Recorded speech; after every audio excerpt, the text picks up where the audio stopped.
Scott Wilson, he's the golf expert for the Sports Buffet podcast. He joined me to preview the British Open. It got underway on Thursday morning.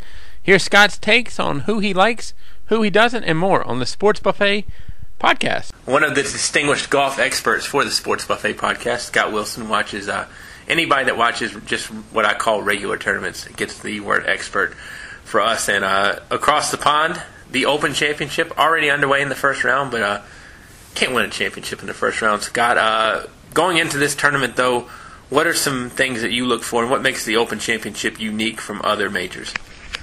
Well, as far as the unique thing, I think it's definitely the links courses, the wind and the bunkers and the rough and the weird bounces, and consequently, I think you see a little different list of champions than you do in, say, the U.S. Open and the Masters, and well, maybe that'll play out again this year. And rain is always a big thing, too, with the Open Championship. It seems like that's when you have U.S. Open-type scores, but if the weather is, good, then you can have, you can go low. Yeah, it's funny because they play 7 or 8 different courses in the rotation, and you hear, oh, this course is tough, whatever. All that matters is the weather in the British Open, and that's different from the other majors. We're going to get your some guys you like and maybe don't like, and I might throw out some other names as well. I guess I'm going to start the question, though, is how many majors is it where we've had different champions in a row now or something? 15. Is this going to be 16? I think so. I think certainly people who have won majors before can win, but the British, I feel like you get that oddball winner, and I think that's going to probably happen this year. Let's talk about some of your favorites. All right, well, in terms of the established players, he's been mentioned a lot this week. Justin Rose, playing with Tiger and Sergio.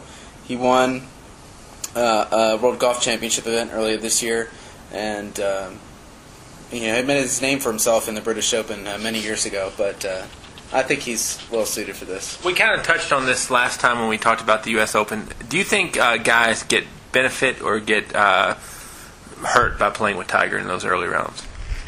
I think it just depends on who it is. I went to a tournament a few weeks ago and saw Hokie Brendan de Jong play with Tiger, and he could not handle that spotlight. He just crumbled. But other people seem to play well in it. It just depends on what your personality is. Back to your favorites. Okay.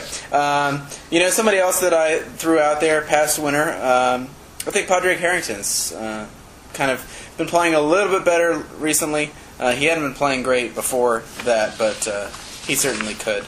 And then I always kind of I look for European players who maybe are not that well known in America as good shots for British Open. So I picked a couple.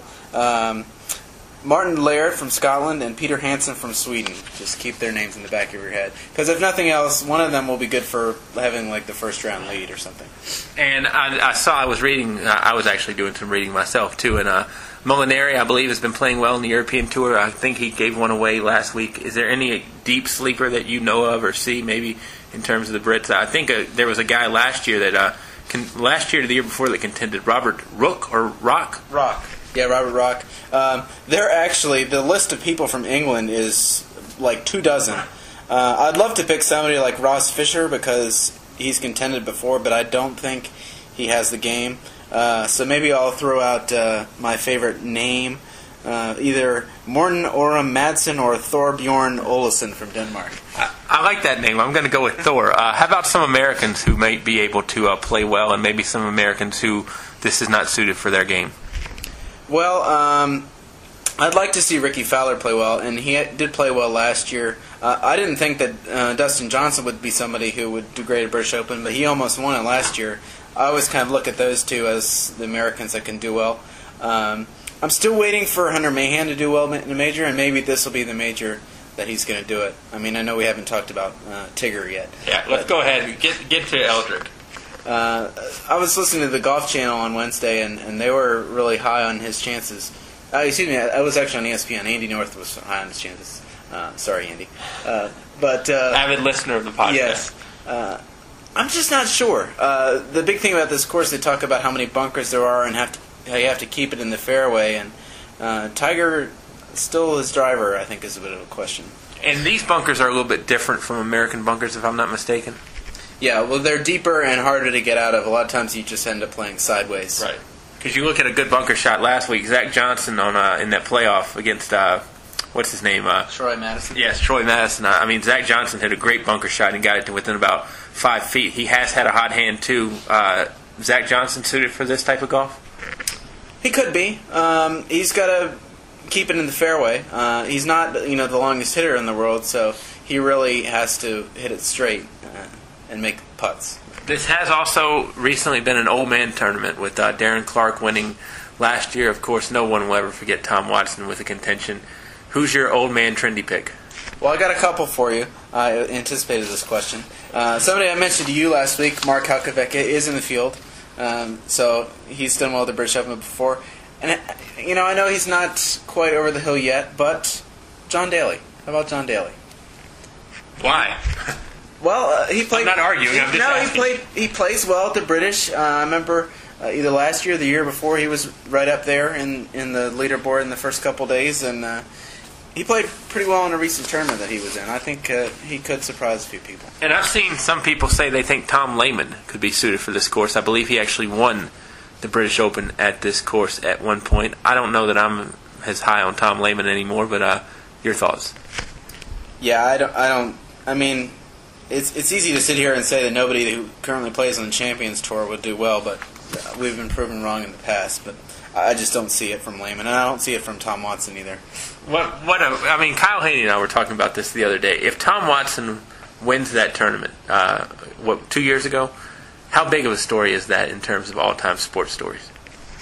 Oh, I certainly think it's up there. I mean, there's no other sport in which you could see something like that happening, and that's truly amazing. I mean, everyone talks about Jack Nicklaus at the Masters in '86. He was 47.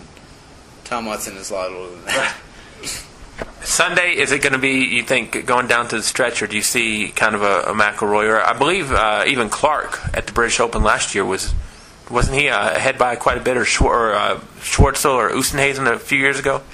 Well, Clark, I think, ended up winning by 3. Oosthuizen won by 7 at St. Andrews 2 years ago. So, I mean, I like to think that it's going to be close down the stretch. It really, again, goes back to the weather. I think if the weather is bad, then that's more likely to see a tight leaderboard. And up and at 'em early on Sunday. I mean, if you want to watch the British Open any day, you rise and shine. Yes, I think the broadcast starts at 4 the first 2 days. Sunday, they let you sleep until 8. That's nice of them. You will not be up at 4 watching, will you? No, but you will be. I will be. I won't be watching as much as I want to, but it should be a fun tournament. And Scott, as always, we appreciate your insight. We'll review next week. Alrighty.